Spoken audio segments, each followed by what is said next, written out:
One of the world's richest and most powerful drug traffickers has escaped again. Mexican officials say Joaquin El Chapo Guzman disappeared Saturday night. Now, a local sheriff is explaining what this means for our region. Action Force Tiffany Huertas has our report. It's been more than 24 hours since drug lord Joaquin El Chapo Guzman escaped a maximum security prison. Cameron County Sheriff Omar Lucio says this could potentially lead to more violence and drug trafficking along our border.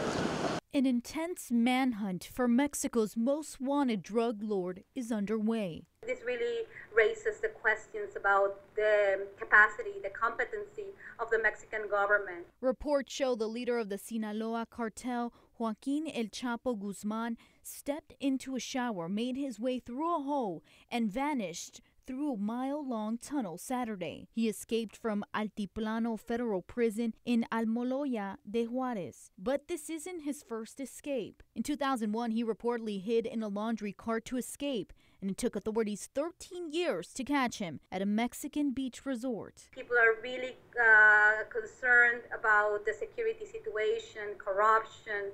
Guadalupe Correa Cabrera, a local professor who specializes in research of Mexico-U.S. relations, says this escape highlights the corruption in the country and points out that maximum security prisons are simply not working. That might, provoke some problems, but in the Pacific, because they mostly operate in the Pacific. We don't know how they will reorganize, but it will take some time. Correa Cabrera says El Chapo's escape could mean he never stopped working while he was in prison. However, she doesn't think his escape will bring more violence or drugs. But I don't believe that it will have an effect on this side of the border. But not everyone agrees.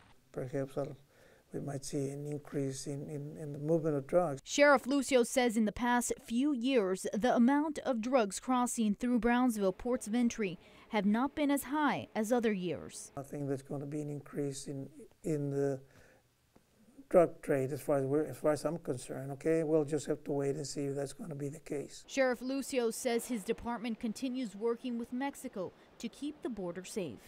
U.S. Representative Filimon Vela says the United States needs to exercise stronger diplomatic muscle to ensure Guzman and others face charges up north. In Brownsville, Tiffany Huertas, Action 4 News.